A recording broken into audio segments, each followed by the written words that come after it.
சொற்பொழிவு கோபியில் மாபெருங்கூட்டம். குறிப்பு: கோபிசெட்டிப்பாளையம் வேளாள விடுதி கட்டிடத்தில் ஜூன் 13, 1926 நடைபெற்ற மாநாட்டில் சொற்பொழிவு. சகோதரர்களே, சில தினங்களுக்கு முன் இந்த இடத்தில் நடந்த மகாநாட்டில் பலர் என்னை வாயில் வந்தபடி திட்டியதாக கேள்விப்பட்டேன். அதைச் சகிக்காத சில பிராமணரல்லாதார் என்னை இங்கு வந்து உண்மை விஷயங்களைப் பற்றி பேச வேண்டுமென்று கேட்டுக் கொண்டதால் இன்று நாங்கள் வந்திருக்கிறோம். முன்னால் வந்தவர்கள் நடந்து கொண்டது போல் நாங்கள் இங்கு யாரையும் திட்டுவதற்கு வரவில்லை, அந்த எண்ணமுமில்லை. ஸ்ரீமான் தண்டபாணி பிள்ளையவர்கள் தமது பிரசங்கத்தில் நமது நாட்டுக்கு பிராமணர்களால் ஏற்பட்டிருக்கும் கொடுமையை குறிப்பிட்டார். அவர் எடுத்துக்காட்டிய வித்தியாசங்களை திருத்த வேண்டுமென்கிற ஆசையினாலேயே பிராமணர்களால் நமது சமூகத்திற்கு நேர்ந்த ஆபத்துகளைச் சொன்னார். மற்றவர்களெல்லாம் தன்னை நல்லவன் என்று சொல்ல வேண்டுமென்கிற சுயநலத்தோடு அவர் பேசவில்லை. எடுத்துக்காட்டிய குற்றங்கள் நீங்கவும் வகுப்பு பிணக்குகள் ஒழியவுமே அவர் குறிப்பிட்டு பேசினார். வகுப்பு பிணக்கு. தற்காலத்தில் வகுப்பு பிணக்குகள் இல்லை என்று மறைத்து வைத்து பேசுவதில் பலனில்லை. நம் திரேகத்தில் ஒரு பூன் உண்டானால் அதை மறைத்துக் கட்டி வைத்துக் கொண்டிருந்தால் அது திரேகம் பூராவையும் கெடுத்துவிடும். அதை அறுத்து ஆற்றிவிட்டால் அது உடனே ஆறிவரும். அதுபோல குற்றங்களையும் குறைகளையும் எடுத்துக்காட்டி மாற்றித்தான் ஆக வேண்டும்.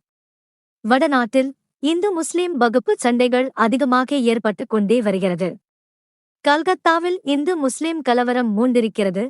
பம்பாயிலும் புகைந்து கொண்டிருக்கிறது. சீக்கிரம் நம் மாகாணத்திற்கும் வந்துவிடுமோ என சந்தேகமாயிருக்கிறது. வீரர்களான மகமதலி முதலிய பெரிய தேச பக்தர்கள் கூட இப்பொழுது இருக்கும் நிலைமையை பார்த்து தேசத்தை விட இஸ்லாம் பெரியது என்று சொல்லிவிட்டனர்.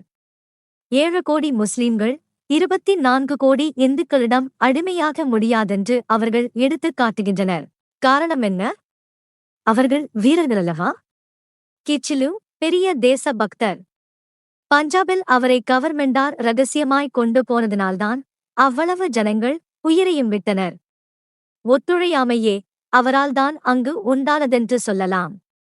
அத்தகையவரும் தங்கள் வகுப்பு நலனே பிரதானமென்று சொல்லுகிறார். நாளுக்கு நாள் காங்கிரஸை விட்டு எல்லா மகமதிய நண்பர்களும் விலகி நிற்கின்றனர். வகுப்பை மறந்தவர் எவருளர்? இப்போது தமிழ்நாட்டிலும் காங்கிரஸ் கமிட்டியில் வகுப்பை மறந்த ஏதாவதொரு மதிப்புள்ள பிராமணரல்லாதார் இருக்கிறார்களா என்று பாருங்கள். ஸ்ரீமான் கே சண்முகம் செட்டியார் இருப்பதாக நீங்கள் சொல்லுகிறீர்கள். அவரும் வகுப்புவாரி பிரதிநிதித்துவம் வேண்டாமென்று சொல்லவில்லை, வகுப்புவாரி பிரதிநிதித்துவம் வேண்டுமென்கிறார். ஸ்ரீமான் டி. ராமலிங்கம் செட்டியார் இருக்கிறார் என்று சொல்லுவீர்கள். அவரையும் நேரில் போய்க் கேட்டோம். அவர், நான் வெகு காலத்திற்கு முன்னேயே வகுப்புவாரி பிரதிநிதித்துவம் வேண்டுமென்று அதற்குரிய இயக்கத்தையும் ஆரம்பித்திருக்கிறேன், நீங்களெல்லாம் இப்போது வந்தவர்கள் என்று எங்களிடம் சொன்னார். ஸ்ரீமான் திரு வி. கலியாணசுந்தர முதலியார் அவர்களும் காங்கிரசிலிருந்து விலக ஆரம்பமாய்விட்டது. ஸ்ரீமான் டாக்டர் நாயுடு அவர்களும் முதலியார் அவர்களின் அபிப்பிராயத்தை ஒப்புக்கொள்வதாக தமிழ்நாடு தலையங்கம் எழுதிவிட்டது. ஸ்ரீமான் முதலியார் பெயரை வைத்துக் கொண்டுதான் சுயராஜ்ய கட்சி தமிழ்நாட்டில் நடந்து வந்தது. அவரும் இப்போது உண்மை அறிந்து விலகப் போகிறார். இனி சுயராஜ்ய கட்சி தமிழ்நாட்டிலும் சாக வேண்டியதுதான். ஆனால் அவரை விலைக்கு வாங்க பிரயத்தனம் செய்கிறார்கள். வட இந்தியாவில் பம்பாய் வரை சுயராஜ்ய கட்சி செத்துவிட்டதென்றே சொல்லலாம்.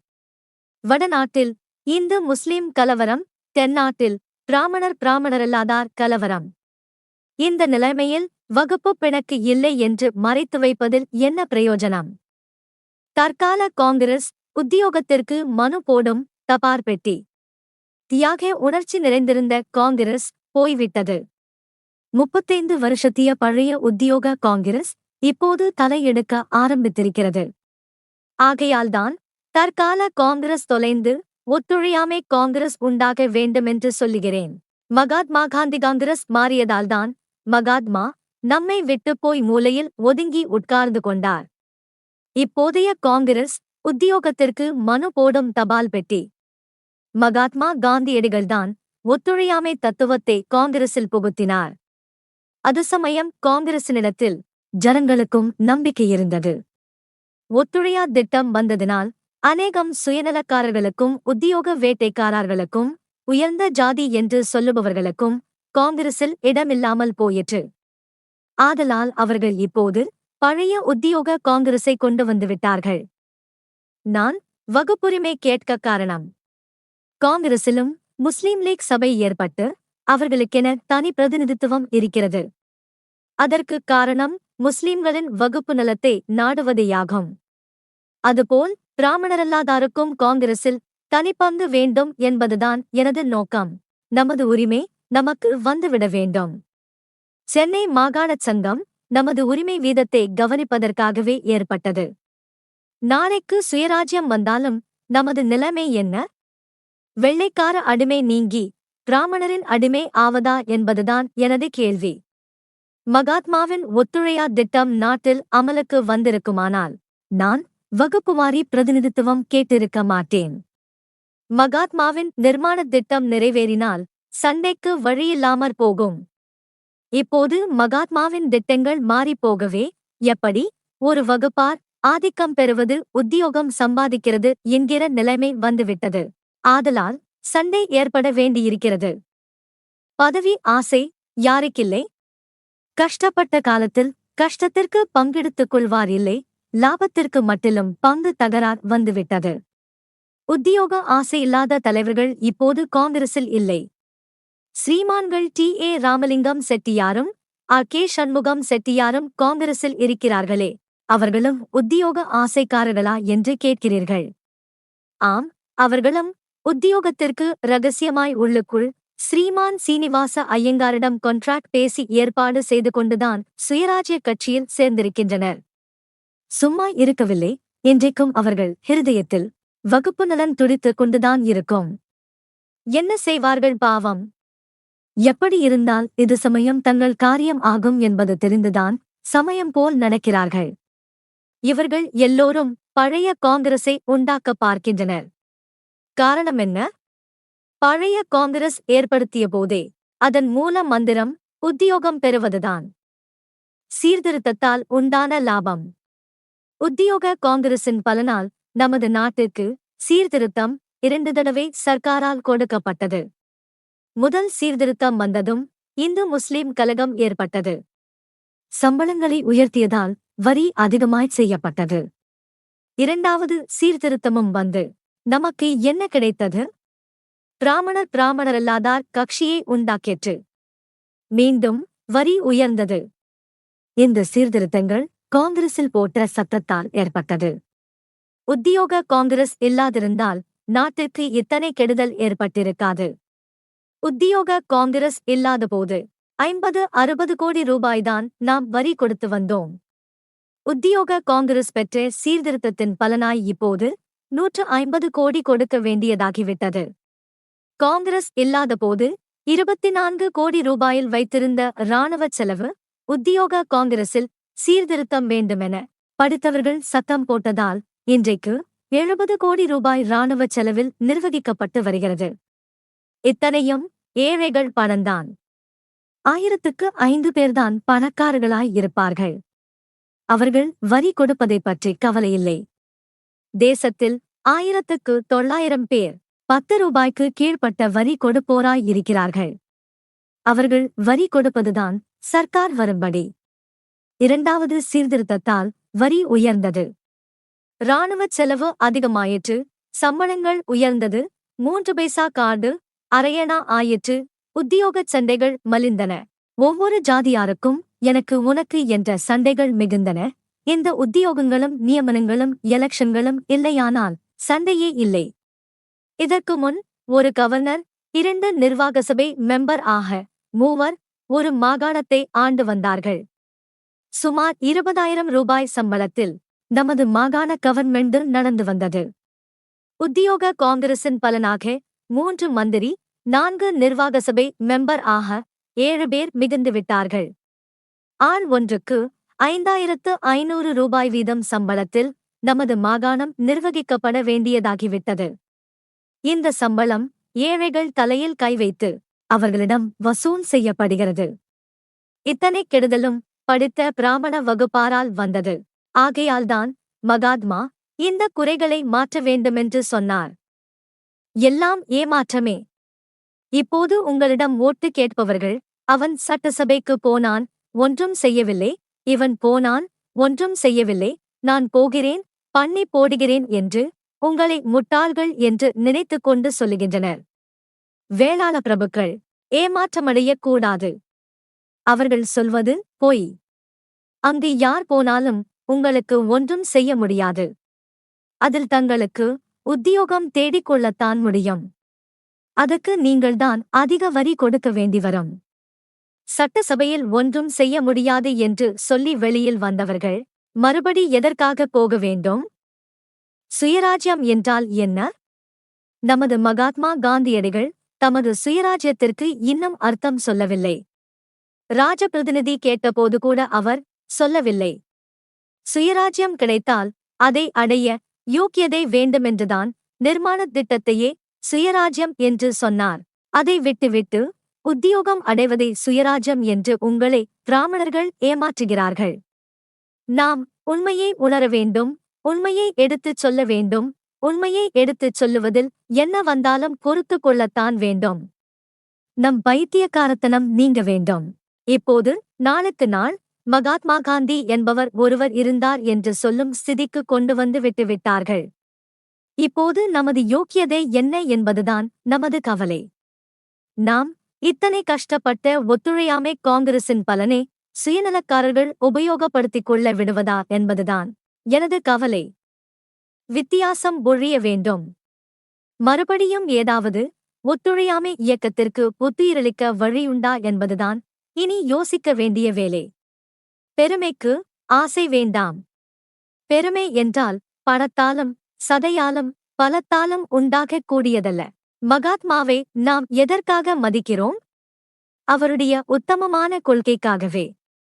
இந்த ராஜாங்க முறை சரியில்ல, இதை தகர்த்துவிட வேண்டுமென்று நாம் சொல்லும்போது, நமது தற்கால காங்கிரஸ் முறை சரியில்ல, அதை ஒழித்து ஒத்துழையாமை காங்கிரஸை மீண்டும் உண்டாக்க வேண்டுமென்று ஏன் நாம் சொல்லக்கூடாது? இத்தனை பலமுள்ள கவர்மெண்ட் முறையை ஒழிக்கும் சக்தி நமக்கு இருக்குமானால் தற்கால உத்தியோக காங்கிரஸ் முறையை நாம் ஏன் ஒழித்துவிட முடியாது? நாமும் மனிதரென்று சொல்லிக் கொள்ளுகிறோமே தவிர உண்மையில் அதற்கு அர்த்தமில்லை. உத்தியோக காங்கிரஸால் நமது பிராமணரல்லாதாரின் முன்னேற்றத்திற்கு ஏற்படுகிற தடைகள் பூராவும் நீக்கப்பட வேண்டும். மனிதனுக்கு மனிதன் வித்தியாசமிருக்கக்கூடாது, சம உரிமை வேண்டும் என்கிற காங்கிரஸை ஏற்படுத்த வேண்டும். நமக்குள் வித்தியாசமில்லை என்று மூடி வைப்பதனால் என்ன நன்மை ஏற்படும்? இப்பொழுதிருக்கும் நிலைமையில் பிராமணராயிருந்தாலும் யாராயிருந்தாலும் இந்த வித்தியாசங்களை ஒழிக்க முதலில் பாடுபட வேண்டும். நாம் இந்த வித்தியாசங்களை மறைத்து வைத்தாலும் நம் சந்ததியார்கள் காலத்தில் கலவரம் வந்தே தீரும். அவர்கள் காலத்திலாவது இந்த வித்தியாசம் ஒழிந்தேதான் தீர வேண்டும். விடுதலை வேண்டுமானால் முதலில் இந்த வித்தியாசங்களை ஒழிக்க வேண்டியது முதல் வேலையாகும். 197 பேர் சூத்திரர், தாசி மக்கள், அடிமைகள் என்ற வித்தியாசம் இன்னும் ஒரு வகுப்பாரிடம் இருந்து கொண்டிருக்கிறது. இவைகள் ஒழிய வேண்டாமா? ஏன் இவைகளை ஒழிக்கக்கூடாது? உயர்வு தாழ்வு நிலைக்குமா? உயர்ந்தவர்கள் தாழ்ந்தவர்கள் என்பதற்கு என்ன ஆதாரம் இருக்கிறது? ஒரு தாழ்ந்த ஜாதியான் உடம்பில் இருப்பதும் இரத்தம்தான். நமது நண்பர் தாலுகா போர்டு தலைவர் ஸ்ரீமான் ராஜு கவுண்டர் அவர்கள் உடம்பில் இருப்பதும் இரத்தம்தான். ஸ்ரீமான் வெங்கிட்டரமண ஐயங்கார் உடம்பில் இருப்பதும் இரத்தம்தான். இம்மூன்று இரத்தத்திற்கும் என்ன வித்தியாசம்? இன்றைக்கு பெரிய ஜாதியார் என்று தாழ்ந்த ஜாதியாரை அவமதிக்கிறார்கள். அதே பஞ்சமன் கிறிஸ்து மதத்தில் சேர்ந்து கொஞ்சம் படித்து தானியல் என்று பெயர் வைத்துக்கொண்டு ஒரு ரெவினியூ இன்ஸ்பெக்டராக வந்தால் பெரிய ஜாதி மணியக்கார் குனிந்து கும்பிட்டுவிட்டு கூப்பிட்ட இடத்திற்கெல்லாம் கட்டை கக்கத்தில் வைத்துக்கொண்டு பின்னால் ஓடுவார். வைதிக பிராமணன் ஒருவன் ரெவினியூ இன்ஸ்பெக்டராக வந்தால் ஒரு பஞ்சமன் கிறிஸ்து மதத்தில் சேர்ந்து வேறு பெயர் கொண்டு டிப்டி கலெக்டராக வந்துவிட்டால் சாஸ்திரியான இன்ஸ்பெக்டர் கும்பிட்டு கூப்பிட்ட இடமெல்லாம் பின்னால் ஓடுவார். இந்த வித்தியாசங்கள் அப்பொழுது எங்கே போய்விடுகிறது என்றுதான் நான் கேட்கிறேன். இன்றைக்கு நாம் இதே நிலையில் இருந்துவிடலாம் என்றால் அது நிலைக்குமா? உதாரணமாக, ஒரு சூதாடி இன்னொருவனிடம் இருக்கும் பணத்தை சூதாடி கெளித்துவிட்டால் தோற்றவன் விடுவானா? மீண்டும் சூதாடி கெளிக்கத்தான் கூப்பிடுவான். மரியாதையாய் கெளித்தவன் சூதாடாமல் கெளித்த பணத்தைக் கொண்டு ஓட்டம் பிடிக்க பார்த்தால் அவனை உதைத்தாவது கொலை செய்தாவது அந்த பணத்தை பிடுங்கிக் கொள்ள எண்ணுவான். அதுபோல் இன்றைக்கு ஒரு கூட்டத்தார் உயர்ந்த ஜாதியாராகிவிட்டால் மற்றவர்கள் நாளைக்கு பார்த்து கொண்டு சும்மா இருப்பார்களா? ஒருவரை ஒருவர் உதைத்தாவது சமத்துவம் தேட எண்ணம் உண்டாகும். ஜஸ்டிஸ் கட்சி இல்லாவிட்டால் பிராமணரல்லாதார் கட்சியே சில சுயநலக்காரர்களும் பிராமண பத்திரிகைகளும் பிராமண தலைவர்களும் போன இடங்களிலெல்லாம் எழுத்தினாலும் சொல்லினாலும் தூற்றி வருகின்றனர். இன்றைக்கு பிராமணரல்லாதார் கட்சி இல்லாவிட்டால் நம் பிராமணரல்லாதார் நிலை எப்படி இருந்திருக்கும்? நமது மகமது உஸ்மான் அவர்களும் சிவஞானம் பிள்ளை அவர்களும் இந்த உயர்ந்த ஸ்தானத்தில் இருக்க முடியுமா? நமது வீரையன் சட்டசபைக்கு போயிருக்க முடியுமா? இதை நன்றாக யோசித்துப் பாருங்கள். நான் இந்த இடத்தில் வந்து பேச எனக்கு வழி ஏற்பட்டிருக்குமா? ஸ்ரீமான் ராஜு கவுண்டரும் பட்டக்காரரும் பிரசிடெண்டாக முடியுமா? இவைகளையும் யோசித்துப் பாருங்கள். ஆதலால் பிராமணரல்லாதார் கட்சி இல்லாவிட்டால் பிராமணரல்லாதார் பாடு இன்னும் ஆபத்தாய்ப் போயிருக்கும். தீண்டாமை வளர்ந்த விதம். உயர்வு தாழ்வு வித்தியாசங்கள் பிராமணரிடத்தில் மாத்திரம் இல்லை, பிராமணரல்லாதாரிடத்திலும் இந்த வித்தியாசம் இருந்துதான் இருக்கிறது. நாம் பிராமணர்களை மட்டும் ஏன் சொல்லுகிறோம் என்று நீங்கள் கேட்கலாம். அவர்கள்தான் வழிகாட்ட வேண்டும். முடிச்சு போட்டவன் அவிழ்த்தால் சீக்கிரம் அவிழ்க்கலாம். பிராமணர் பார்த்து விமோசனம் செய்வதானால் சீக்கிரம் ஒழிந்துவிடும். காரணம், இவர்களை பார்த்துத்தான் மற்ற ஜாதியார் காப்பியெடுத்தார்கள். எங்கள் ஊரில் தண்ணீர் குழாயே பிராமண பெண்கள் கால்குடம் தண்ணீர் கொண்டு வந்து குழாயை கழுவி தண்ணீர் எடுப்பதை பார்த்த பிராமணரல்லாத பெண்கள் அரைக்குடம் தண்ணீர் விட்டு குழாயை கழுவுகிறார்கள். இதை பார்த்த மகமதிய பெண்கள் தாங்களும் முக்கால் குடம் தண்ணீர் ஊற்றி கழுவ ஆரம்பித்து விட்டார்கள். நாம் பார்த்து வித்தியாசங்களை ஒழித்தால் ஏன் ஒழியாது? கல்லைச் சாமியாக்கும் நமது மந்திரங்கள் ஏன் தாழ்ந்தவர்களை உயர்ந்தவர்களாக்க முடியாது? தாழ்ந்தவர்களை உயர்ந்தவர்களாக்க முடியாத மந்திரம் கல்லை எப்படி சுவாமியாக்கும் என்பதுதான் ஆச்சரியமாயிருக்கிறது. காசியில் இருக்கும் சுவாமியே எல்லோரும் கட்டித் தழுவி கும்பிடலாம். மதுரையில் இருக்கிற சுவாமி மாத்திரம் நாடார் கோவிலுக்குள் வந்தால் ஓடிவிடுமாம். தனது பக்தர்கள் கோவிலுக்குள் வந்தால் ஓடிப்போகும்படியான சுவாமிக்கு நம்மை காப்பாற்றும் சக்தி எப்படி வரும்? அப்படி மனிதரைக் கண்டு ஓடும் சுவாமியே கும்பிட்டாலென்ன, திருப்பி போட்டு வேஷ்டி துவைத்தாலென்ன? நாம் பார்த்து சுவாமியையும் பைத்தியகாரத்தனமாக்கி விடுகிறோம். கடவுளுக்கு வித்தியாசமான மனிதர்களில்லை என்பதை நீங்கள் உணர வேண்டும். சுயராஜ்யம் யாருக்கு வேண்டும்? ஜமீன்தாரர்களுக்கும் பணக்காரர்களுக்கும் சுயராஜ்யம் வேண்டியதில்லை. ஏழைகளுக்குத்தான் சுயராஜ்யம் வேண்டும். சில கவுண்டர்கள் பணக்காரர்களாய் இருக்கலாம். நமது பெரும்பான்மையான வேளாள மக்கள் நிலைமை என்ன? ஒரு போலீஸ்காரன் சுமையைத் தூக்கி என்றால் உடனே தூக்க வேண்டும். தூக்காமல் கொஞ்சம் ஆக்ஷேபித்தால் போலீஸ்காரன் பட்டையை கழட்டி ஓங்கினால் எடுப்பதற்குள் என்னையா அவசரம் என்றுதான் பதில் சொல்லுகிறார்கள். நம் நாட்டில் இன்றைக்கு விவசாயத்தில் சம்பாதிப்பவர்களெல்லாம் வேளாளர்களே ஆகும். ஆனால் அவர்கள் சம்பாதித்து அதை மற்றவர் அனுபவிக்கச் செய்துவிடுகிறார்கள். வேளாள மக்கள் சம்பாதிப்பது பூராவும் வக்கீல் வீட்டுக்கும் கோர்ட்டுக்கும் போய்விடுகிறது. அவர்கள் இல்லாவிட்டால் வியாபாரம் ஏது? இத்தனை வக்கீல்கள் ஏது? ஆகையால் சுயராஜ்யம் அவ்வித ஏழைகளுக்குத்தான் வேண்டும் என்பது மகாத்மாவின் நோக்கமாகும். ஒரு சி.பி. ராமசுவாமி ஐயருக்கும் ஒரு சிவஞானம் பிள்ளைக்கும் ஆயிரக்கணக்கான சம்பளம் கிடைத்தால் ஏழைகளுக்கு என்ன பலன் உண்டு? ஏழை மக்களுடைய க்ஷேமத்திற்குரிய சுயராஜ்யம்தான் நமக்கு வேண்டும். ஏழைகளுக்காக உயிரை கொடுக்கும் தியாகிகளே தேசத்திற்கு தேவை. நாம் யாரையும் சுலபமாக நம்பிவிடுகிறோம். அம்மாதிரி நம்பி இனி ஏமாற முடியாது. சி.பி. ராமசாமி ஐயர் ஸ்தானத்தில் வீரையன் இருந்திருந்தால் கல்பாத்தி உத்தரவுக்கு ராமசாமி ஐயர் அர்த்தம் செய்தது போல் செய்திருப்பாரா என்பதை எல்லோரும் கவனிக்க வேண்டும். இதுவரை நான் சொல்லி வந்ததை யாரும் வித்தியாசமாக நினைக்காமல் இருக்கும்படி கேட்டுக்கொள்ளுகிறேன். எனக்கு வகுப்பு துவேஷத்தை உண்டாக்க வேண்டும் என்கிற எண்ணமில்லை. வெள்ளம் வருமுன் அணை போட வேண்டும் என்பதுதான் என்னுடைய நோக்கமாகும். கதர். ஏழைகளுக்கு சுயராஜ்யம் வேண்டுமென்றுதான் மகாத்மா காந்தியடிகள் தமது சுயராஜ்ய திட்டத்தில் ராட்டினத்தையும் கதரையும் பிரதானமாக வைத்தார். ஏழைகளின் பசிக்கொடுமை தீர வேண்டும் என்பதுதான் மகாத்மாவின் முக்கிய நோக்கம். நம் நாட்டில் வீட்டுத் தொழில்கள் மறைந்து போனதால் ஏராளமான ஜனங்கள் கஞ்சிக்கு வாடுகின்றனர், மலைகளுக்கு ஓடிப் பிழைக்க வழி பார்க்கின்றனர். நாம் கதர் கட்டவும் நூல் நூற்கவும் ஆரம்பித்தால் ஏழைகள் பசி ஆறும். வீட்டில் தொழில் இல்லாததினால் கிராமத்துப் பெண்கள் புல்லையும் தட்டையும் எடுத்துக்கொண்டு டவுன்களில் போய் கற்பிழந்துவிட சந்தர்ப்பம் ஏற்பட்டு விடுகிறது. ராட்டினத்தை நாம் விருத்தி செய்தால் கற்பம் கெடாது, கஞ்சிக்கும் வழியுண்டு, புண்ணியமும் உண்டு. நம் நாட்டுப் பொருள் அந்நிய துணியால் 60 கோடி போகிறது. அதை நிறுத்தலாம். ஏழை மக்களுக்கு கஞ்சி வார்த்த பலனை அடையலாம். இத்தனை அனுகூலம் கதராடை கட்டுவதால் உண்டாகும். நாம் கதர் கட்டி ஏழைகளை காப்பாற்றும் தர்மம் மேலா, பாயாசத்திற்கு பாதாம்பருப்பு இல்லை என்பவர்களுக்கு சமாராதனை செய்வது மேலா என்பதை ஆராய்ந்து பாருங்கள். கதர் கொஞ்சம் விலை அதிகமென்று எண்ணக்கூடாது. ஒரு நாள் காப்பி குடிப்பதை நிறுத்தினால் ஒரு கொத்து வேஷ்டி நஷ்டத்தை சரிகட்டலாம். ஒரு நாளைக்கு நாடகத்துக்கு போகாதிருந்தால் ஒரு கொத்து வேஷ்டியே வாங்கிவிடலாம்.